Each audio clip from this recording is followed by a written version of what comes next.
जो श्रेष्ठी तो बहुत बड़ा है, धन के मामले में संपत्ति बहुत बड़ी होगी, लेकिन लोग उनको पहचानते तक नहीं।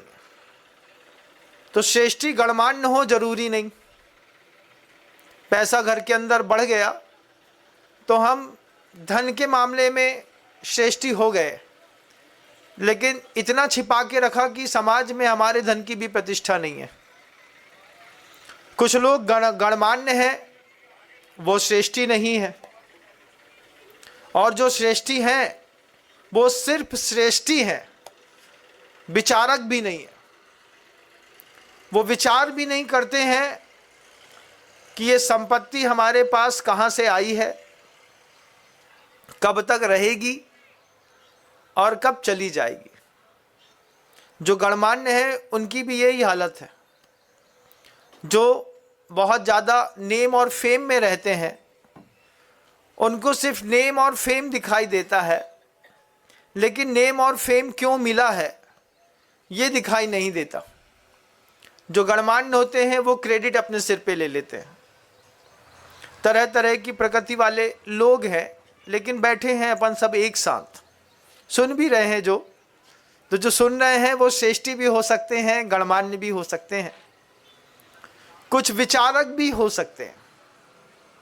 विचारक विचार करता है लेकिन अपने जीवन में बदलाव नहीं लाता। जो मंदिर बनाने वाले हैं हो सकता है वो कभी पूजा करना ना जानते हो, ऐसे भी लोग मिल जाएंगे। श्रेष्ठी तो है लेकिन मुमुक्षु नहीं है, मुक्ति की इच्छा नहीं है। तो मुमुक्षु का होना अलग वस्तु है, श्रेष्ठी का होना अलग वस्तु है, गणमान्य का होना एक अलग वस्तु है, और एक विचारक का बैठना यहाँ पर अलग वस्तु है। जो विचारक है वो विचार तो करेगा लेकिन अपने जीवन में सुधार नहीं करता, सिर हिलाता है। ऐसा आप कह तो सही बात रहे, लेकिन उससे बोलो थोड़ा परिवर्तन लेकर के आओ जीवन में, तो बोले वो संभव नहीं है, हमारे यहाँ अनुकूलता नहीं है।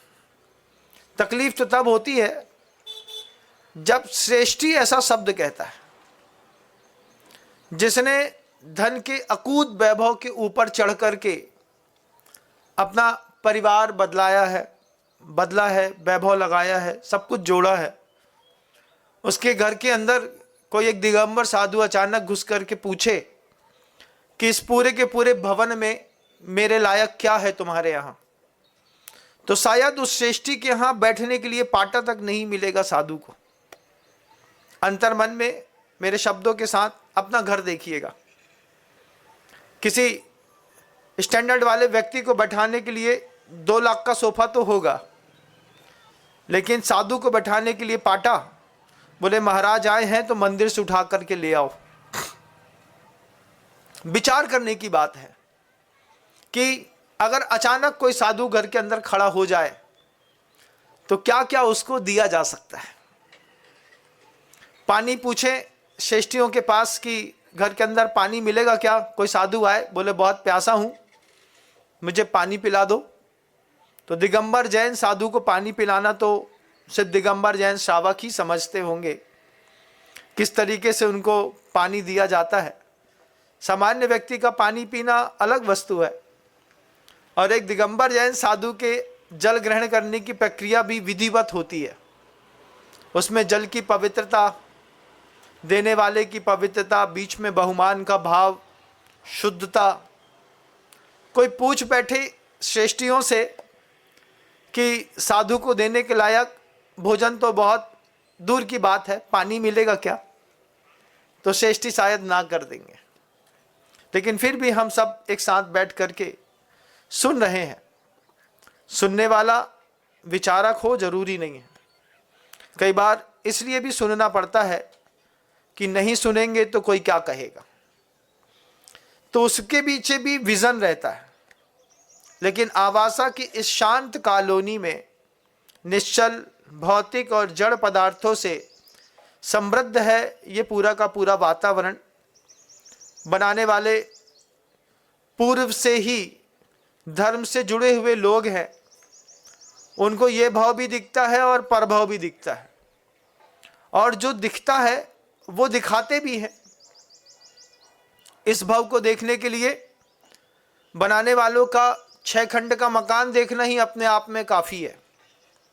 और परभाव दिखता है इसलिए वो जब जिनालयों का निर्माण करते हैं, जिनबिंब की स्थापना करते हैं, मंदिर निर्माण करते हैं, तो कहीं न कहीं वो श्रेष्ठी जो विचारक भी हैं, मुमुक्षु भी हैं, गणमान्य भी हैं और श्रेष्ठी भी हैं, ये 4 विशेषण एक इंसान में बड़ा मुश्किल से मिलता है। आप अपने आप में देखिएगा कि आप अपने आप में कौन सा टैग लगाना पसंद करेंगे, श्रेष्ठी का, विचारक का, मुमुक्षु का कि गणमान्य का। आप 4 में से कोई एक तो होंगे, ये तो तय है, लेकिन आप क्या हैं ये आप तय करिए। गुरुवर जब 2020 में इस आवासा कॉलोनी में आए थे, आप लोग भूल गए। मुझे याद है गुरुजी ने यहीं बैठ कर के कहा था, वीडियो रिकॉर्डिंग होगी तो सुनिएगा।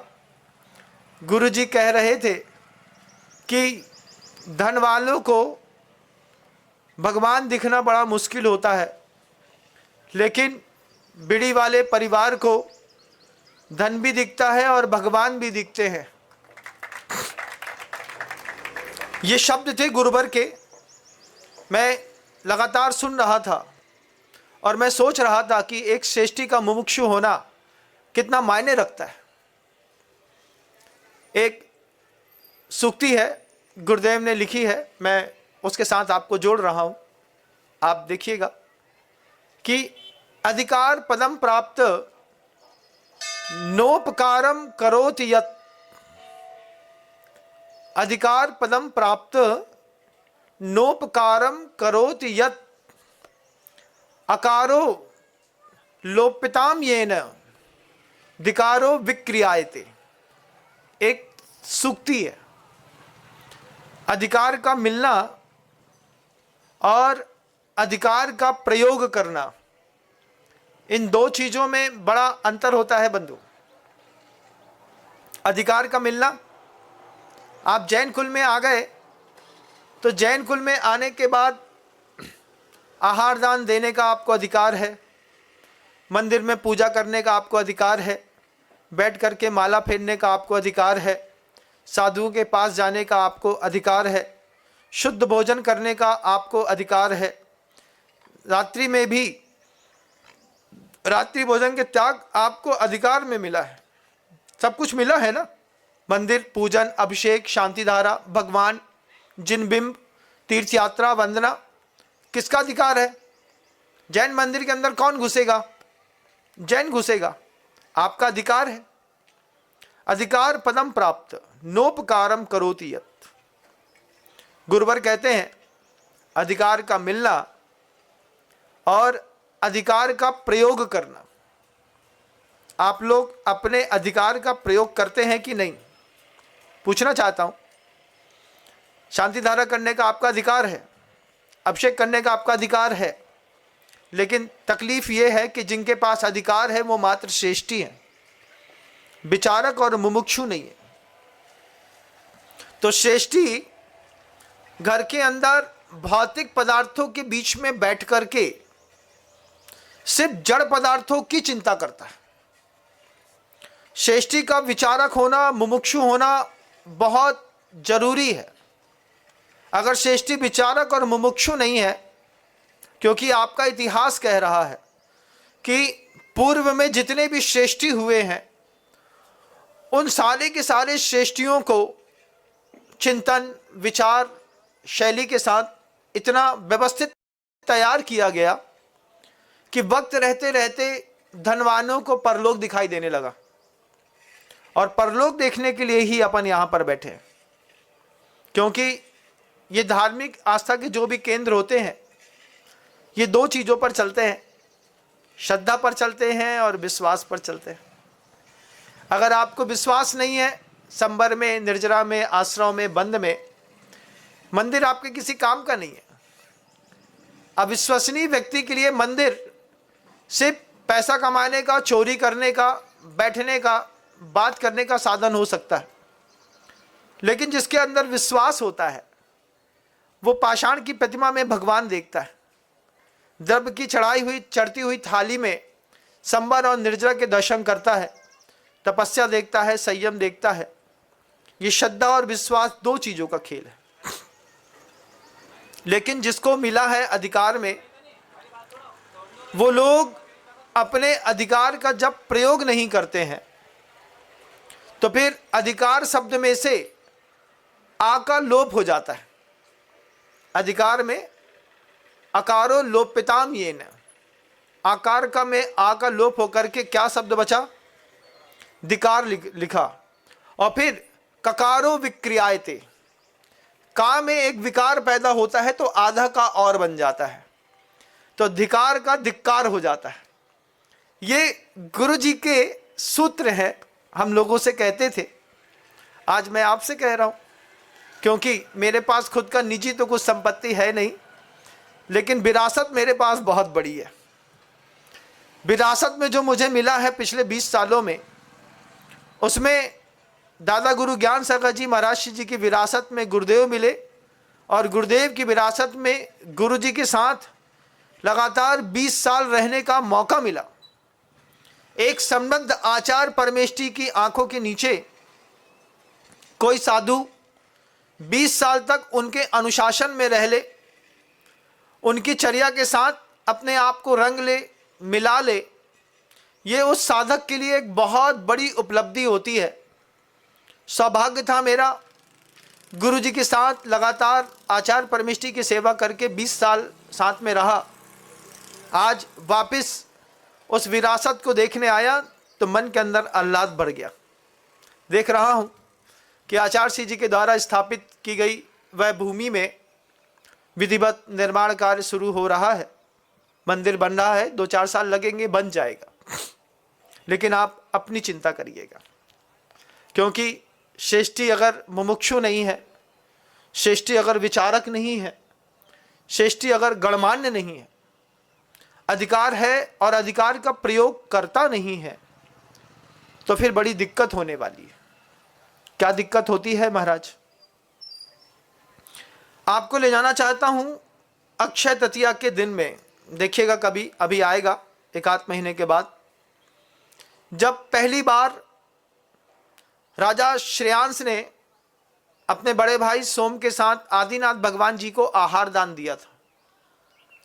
वो आहार दान युग की आदि में हुआ था।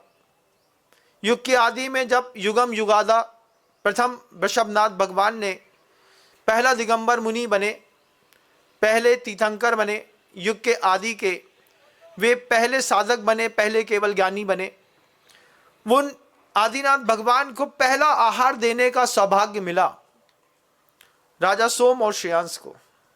आचार्य भगवंत इस बात को बहुत गंभीरता के साथ कहते थे कि दान का क्या प्रभाव होता है। देखिएगा कि उस वज्र जंग की पर्याय में श्रीमती का जीव था राजा श्रेयांश का जीव, स्त्री था 8 भव पहले, और राजा वज्र जंग की पर्याय में श्रीमती पटरानी की अवस्था में मुनि को आहार दान दिया था। मुनि को आहार दान दे करके अपने जीवन को धन्य माना था। वे दे करके आहार दान दे करके मर गए, मर करके स्वर्ग, फिर मनुष्य, फिर स्वर्ग, मनुष्य, जो भी उनका होता रहा। 8 भव के बाद राजा श्रेयांश बने, और श्रेयांश बनने के बाद युग के आदि में 8 भव पहले दिए गए दान की स्मृति मात्र से इधर पर फिर दान की परंपरा शुरू करी। और दान की परंपरा इस बार छोटी नहीं थी। तीर्थंकरों को आहार दान देने वाला उसी भव से मोक्ष चला जाता है। 8 भव पहले किसी सामान्य साधु को दिया गया दान इतना फलीभूत हुआ कि उस दान के कारण वो तीर्थंकर को दान देने के लिए सौभाग्य प्राप्त कर पाए। और तीर्थंकर को दान देकर के नियति है इस बात की कि तीर्थंकर को दान देने वाला उसी भव से मोक्ष चला जाता है। मतलब राजा सोम और श्रेयांश 8 भव पहले दिए गए सिर्फ सामान्य से एक ग्रास के दान मात्र के प्रभाव से, पुण्य के प्रभाव से 8 भव बाद मोक्ष को प्राप्त कर गए। ये दान की महिमा थी। कैसी गजब की महिमा थी कि अधिकार मिलना और अधिकार का प्रयोग कर लेना। आहार दान देने का सौभाग्य आपको भी है, लेकिन बस फिर वही बात खड़ी होती है कि अधिकार तो है, अधिकार का प्रयोग कितना करते हैं। प्रयोग करने के लिए भी अंतर्मन आतुर होना चाहिए। मेरा सौभाग्य है, महाराज आए हैं, आहार दान देना है। क्यों?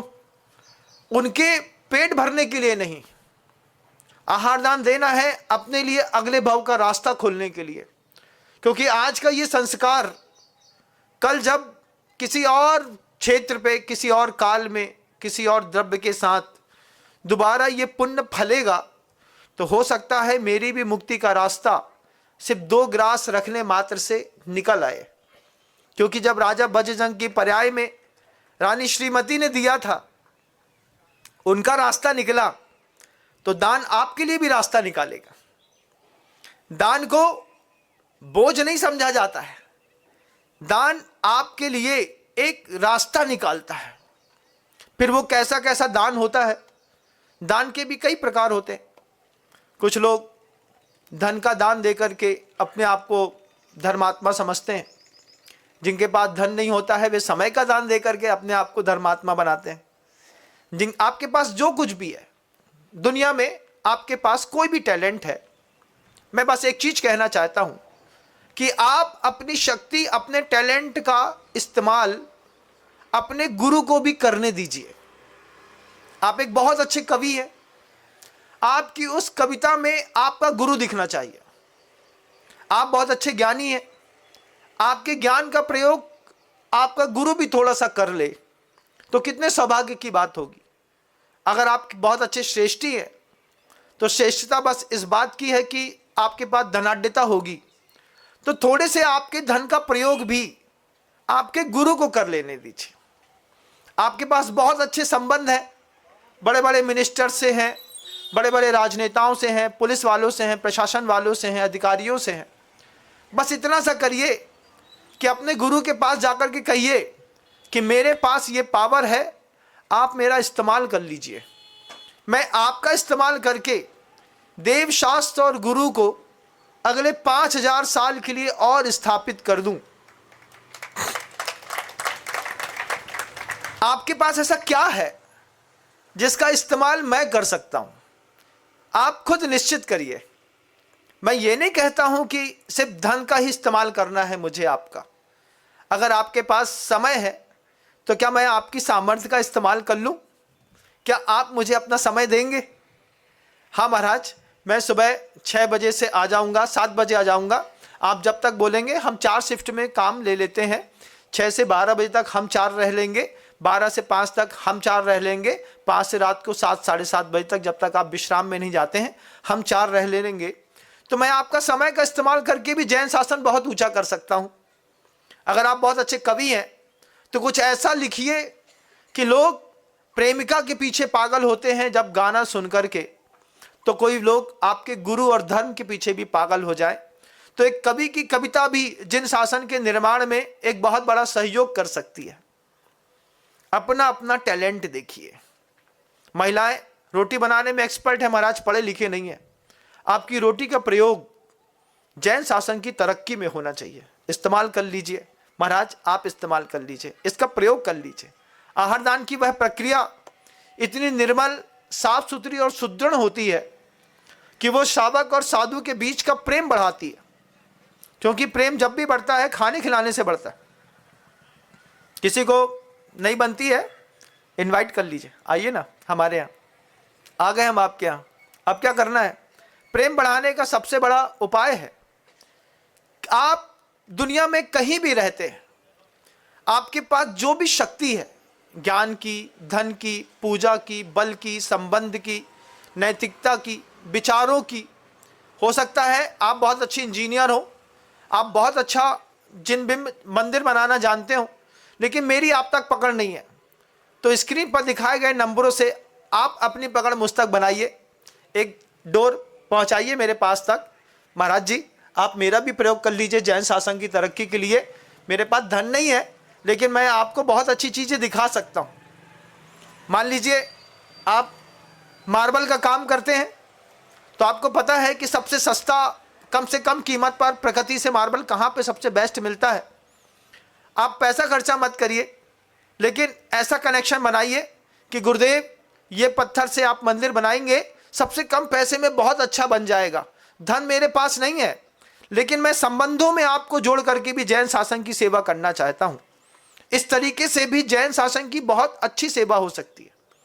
जिन लोगों के पास ऐसा कुछ नहीं होता है, सामान्य व्यक्ति रहते हैं, लेकिन पुण्य की बौछार उनके घर के अंदर भी आती रहती है।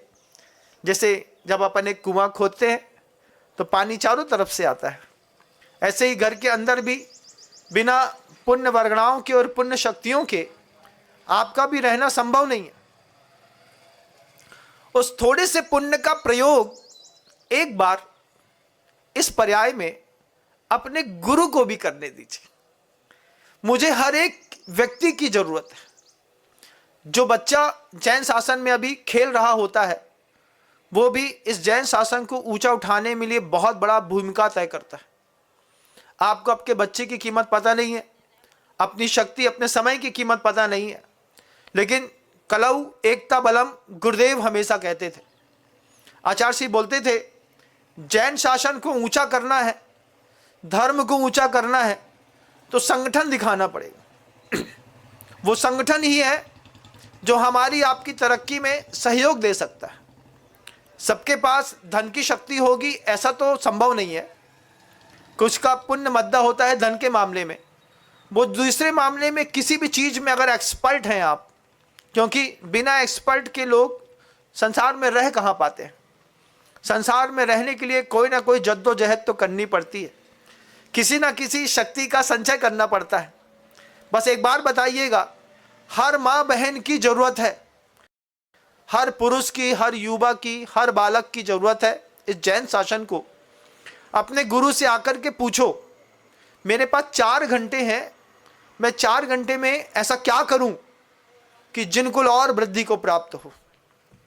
हमारे पास तक आइएगा, मैं आपको कहीं ना कहीं जैन शासन की तरक्की में जरूर लगाने का प्रयास करूंगा।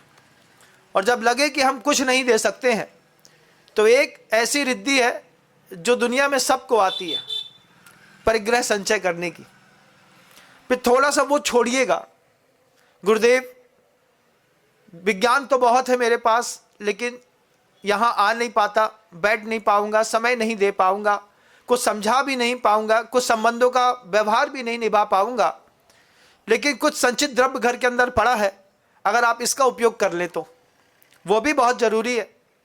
क्योंकि जब एक छोटा सा दान उस पर्याय में दिया था, 8 भाव बाद फलीभूत हुआ, एक बार दोबारा वही रोटी हाथ में धर करके सामने वाला मोक्ष चला गया।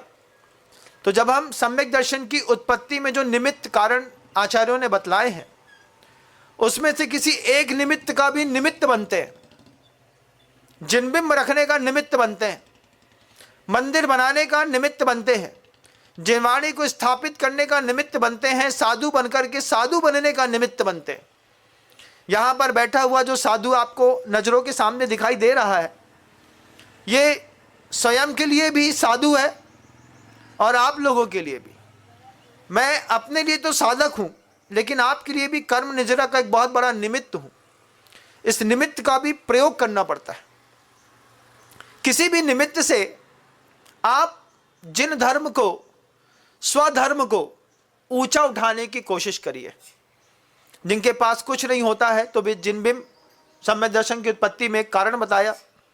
एक और सुंदर कारण है धर्मोपदेश, धर्म श्रवण कारण है सम्यक दर्शन की उत्पत्ति का।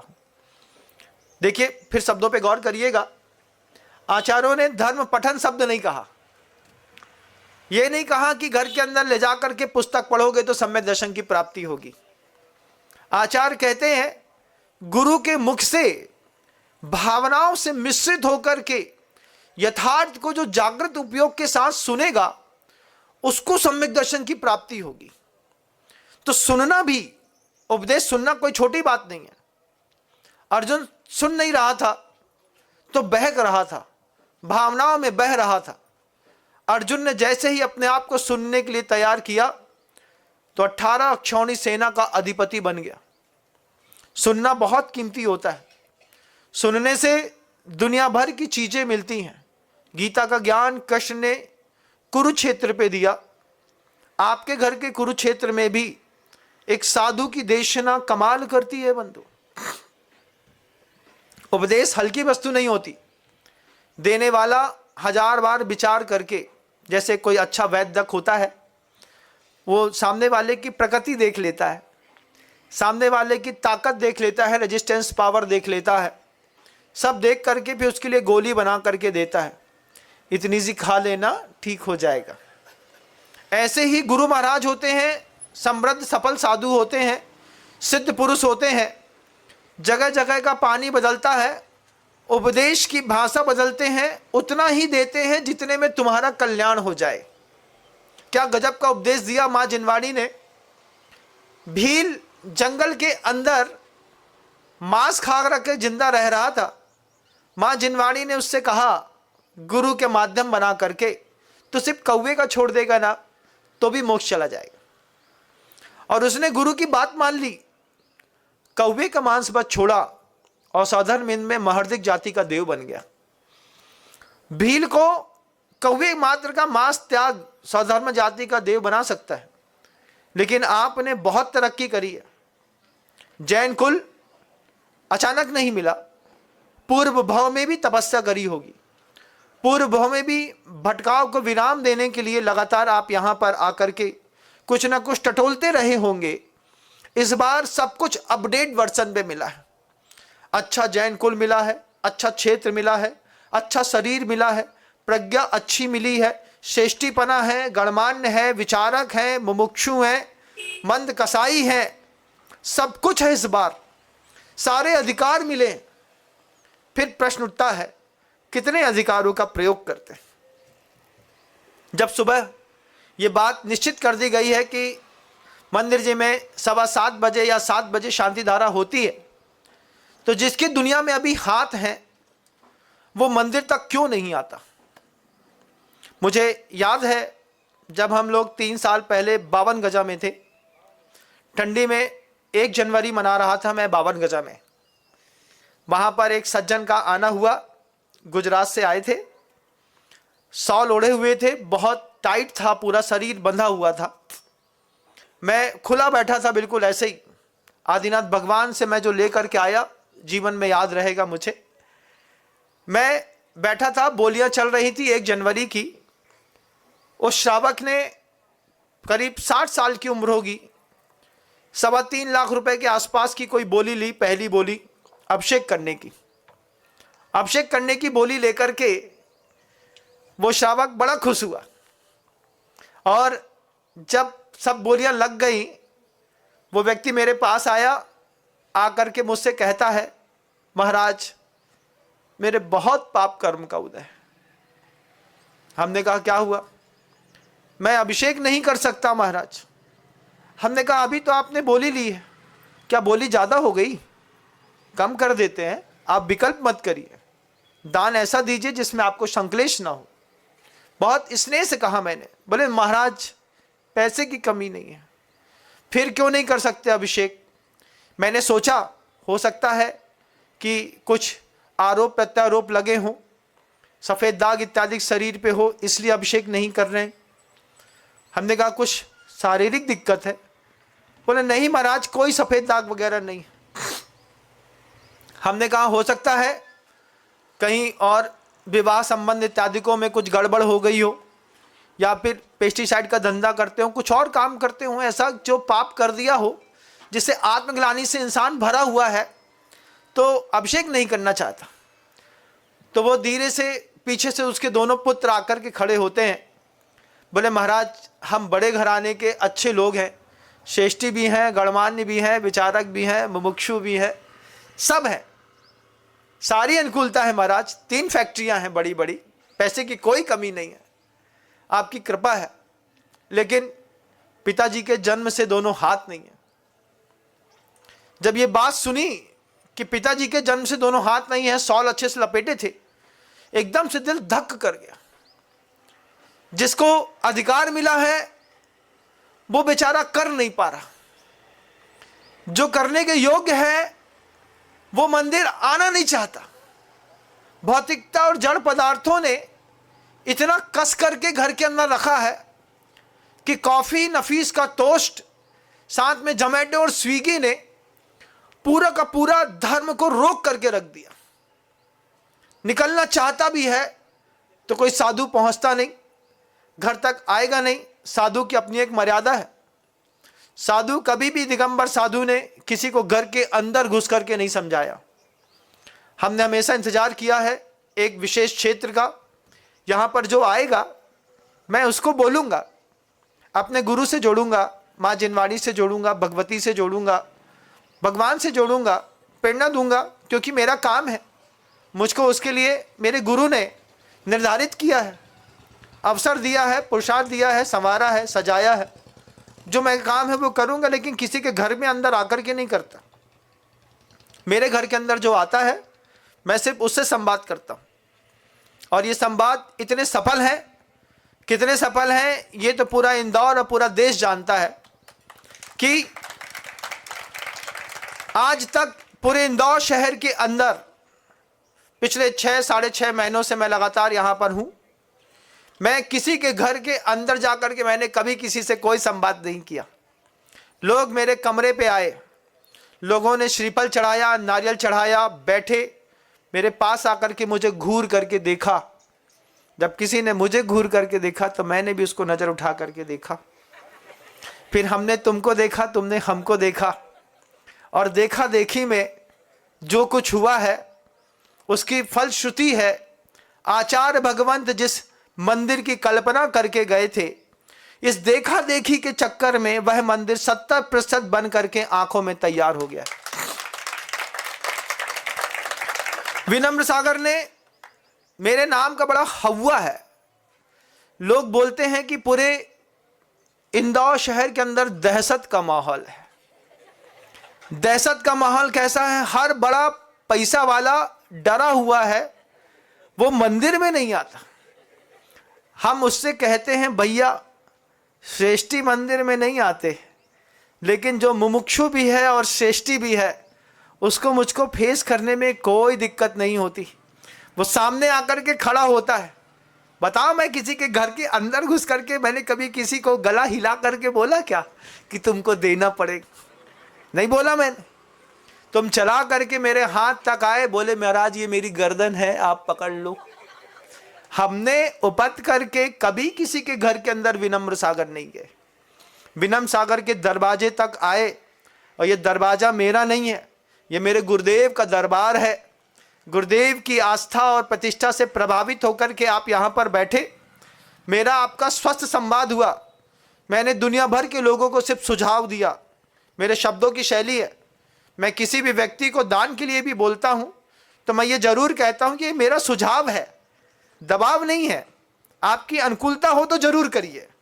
क्यों महाराज दबाव नहीं देते? दबाव मैं देता नहीं। मुझे पता है जिस काम के पीछे आचार्य भगवंत गुरुदेव श्री विद्यासागर जी महाराज जी का आशीर्वाद है, उस काम की तरक्की को दुनिया की कोई ताकत नहीं रोक सकती। वो तो होना ही है। अब तो पुण्य का उदय आपका है कि नहीं, बस ये देखना है कि उस महायज्ञ में, उस आकार लेते हुए जिनालय में तुमने अपनी भूमिका तय करी कि नहीं तय करी, ये तुम्हारी जवाबदारी है। हम किसी को भगवान बनाते हैं, हम किसी को ऑफर देकर के पुण्यवान बनाते हैं, उसके मोक्ष का रास्ता खोलते हैं।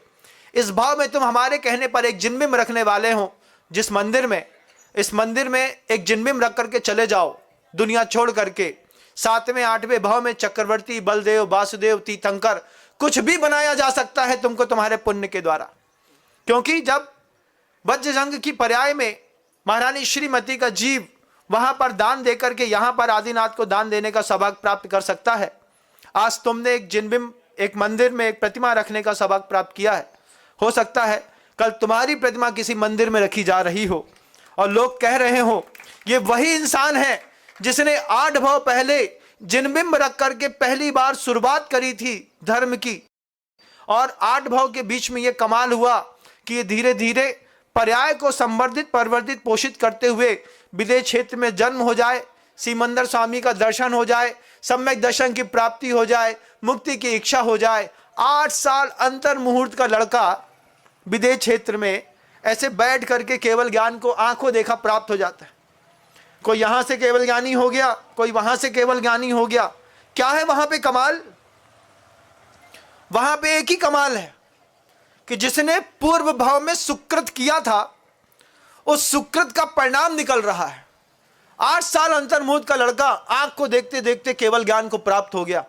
यहां 60 साल का इंसान बैठा है, वो सोच रहा है इसने 8 साल अंतर्मुहूर्त में दीक्षा लेकर के ऐसी कौन सी विशुद्धि बढ़ाई, ऐसे कौन से तत्व का ज्ञान प्राप्त कर लिया जो मैं अभी तक 60 साल में नहीं समझ पाया। उपाय बस एक ही समझ में आता है, हम पूर्व भाव से जिन कुल के लिए इतना करते चले आए हैं, उस करने का परिणाम था सही समय पर उत्तम द्रव्य, उत्तम क्षेत्र, उत्तम काल और उत्तम भाव की संयोजना बनी और इंसान अंतर मुहूर्त में केवलत्व को प्राप्त कर गया। मुक्ति की इच्छा आपको नहीं होती? होती है। थोड़ा भी दान करते हैं ना, वो आपके लिए साधन बनता है। इस भाव में भी, पर भाव में भी, इस भाव में भी आप कुछ भी दान करते हैं, जिन आयतनों में, जिन बिंबों में देव शास्त्र और गुरु से चिपक करके तुमने कुछ भी दान किया है, वो तुम्हारे लिए रास्ता खोलता है, साधन। ये नहीं सोचना कि महाराज जी का काम कर दिया हमने, महाराज जी के निमित्त से मैंने अपना काम कर लिया और अपने लिए रास्ता खोल लिए। कल को कहीं भीड़ में अटकूंगा, अचानक ट्रेन में चलते चलते जब कोई तुमको जगह देना बैठने की, ये समझना पूर्व भाव में कोई पुण्य किया था, इसलिए जगह मिल गई, शांति से बैठ गए।